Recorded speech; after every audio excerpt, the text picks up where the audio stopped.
তোমরা যারা থার্ড সেমিস্টারে রয়েছে উত্তরবঙ্গ বিশ্ববিদ্যালয়ের অধীনে তাদের জন্য আজকের ভিডিওটি গুরুত্বপূর্ণ হতে চলেছে। তোমাদের যাদের মেজরে এডুকেশন বিষয়টি রয়েছে তোমাদের অলরেডি পরীক্ষা হয়ে গিয়েছে, এরপর তোমাদের এসিসি যেটা সেক বিষয় রয়েছে তার পরীক্ষা রয়েছে। আজকে আমরা সেক এডুকেশনের বেশ কিছু প্রশ্ন নিয়ে আলোচনা করছি।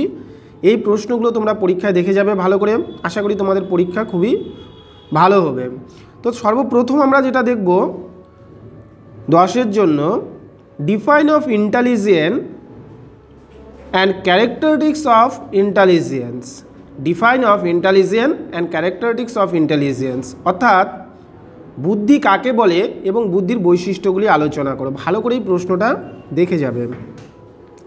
এরপরে 2 নম্বরে তোমরা যেটা প্রশ্ন দেখবে, what is the memory, process of memory, ঠিক আছে, এবং what is the improve memory.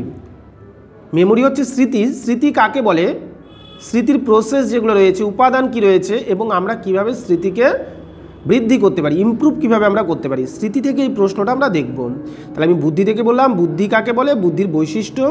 2 নম্বরে বললাম স্মৃতি কাকে বলে, স্মৃতির উপাদান এবং স্মৃতিকে আমরা কিভাবে বৃদ্ধি করতে পারি। এরপর তোমরা দেখবে স্মৃতির সঙ্গে সঙ্গে তোমরা ফরগেটিং দেখবে, হোয়াট ইজ দ্য ফরগেটিং, ঠিক আছে, এবং ডিফারেন্ট কজেস অফ ফরগেটিং অর্থাৎ বিস্মৃতি বা ভুলে যাওয়া কাকে বলে, কেন আমরা ভুলে যাই। 3 নম্বরে এই প্রশ্নটা দেখবে। 4 নম্বরে তোমরা দেখবে বেশ কিছু দেখবে তোমাদের টেস্ট রয়েছে, ঠিক আছে, যেমন লিঙ্কবোল টেস্ট, কেস স্টাডি, অবজারভেশনস, এই যে প্রশ্নগুলো রয়েছে, রেটিং স্কেল, এগুলো প্রত্যেকটা পড়বে। 5, 10 সব জায়গাতেই পাবে। কি বললাম, লিঙ্কবোল টেস্ট রয়েছে, রেটিং স্কেল রয়েছে, TAT রয়েছে, CAT রয়েছে, অবজারভেশন রয়েছে এবং ইন্টারভিউ রয়েছে। সবগুলো দেখে যাও, 5এও পাবে 10এও পাবে। আমি আবার বলছি একবার, inkblot test, rating scale, TAT, CAT, তারপরে অবজারভেশনস, ইন্টারভিউ এবং হচ্ছে রেটিং স্কেল। এরপরে তোমরা যে প্রশ্নটা দেখবে, হ্যাঁ, তোমাদের জন্য এই 4 থেকে 5টা প্রশ্ন তোমরা যদি দেখো তাহলে তোমাদের এখান থেকে প্রশ্ন কমন পড়ে যাবে। এরপর আমরা 5-এর জন্য যে প্রশ্নগুলো দেখবো, দেখো 5-এর জন্য তোমাদের কমন রয়েছে verbal and non verbal test যে রয়েছে, ভাষাভিত্তিক অভিক্ষা এবং ভাষাবিহীন অভিক্ষা। নানানভাবে প্রশ্ন আসতে পারে, ক্যারেক্টারিস্টিক্স আসতে পারে, ডিফারেন্স আসতে পারে, অর্থাৎ পার্থক্য আসতে পারে। আমরা এই প্রশ্নটা অবশ্যই পড়ব যে ভাষাভিত্তিক অভিক্ষা কী এবং ভাষাবিহীন অভিক্ষা কী, ভালো করে পড়বেন। তারপরে যেমন স্মৃতি থেকে আমরা পড়লাম, তো এখান থেকে LTM অ্যান্ড STMটা পড়ে নেবেন, long term memory, short term memory, common রয়েছে এই প্রশ্নটা, ঠিক আছে। তারপরে তো আমি বলেই দিলাম যে বিভিন্ন ধরনের যে তোমার টেস্টগুলো রয়েছে পড়বে, TAT, CAT, রেটিং স্কেল, এই প্রশ্নগুলো তোমাদের কমন রয়েছে। তারপর ডারবান ফর্ম বোর্ড টেস্ট, এই প্রশ্নটা 5-এর জন্য তোমরা অবশ্যই দেখে যাবে, ঠিক আছে। আচ্ছা,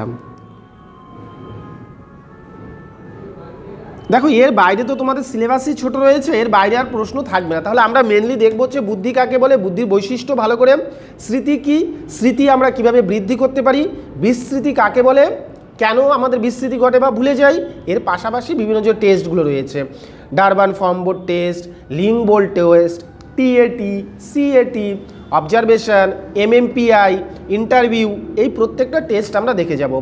এর বাইরে আর কোনো প্রশ্ন থাকবে না। এবং তোমাদের যেহেতু 5টা MCQ থাকছে, তাহলে ওই MCQগুলো দেখবে এগুলোর মধ্যেই পেয়ে যাবে যে what is the intelligence, what is the memory, what is the forgetting, ঠিক আছে, তারপরে what is the interview, what is the MMPI, what is the rating scale, ওগুলো পড়লেই তোমাদের 1 নম্বরের প্রশ্ন কমন পড়ে যাবে। সবাইকে ধন্যবাদ। এরপরে আমরা অন্য ভিডিও নিয়ে আলোচনা করব।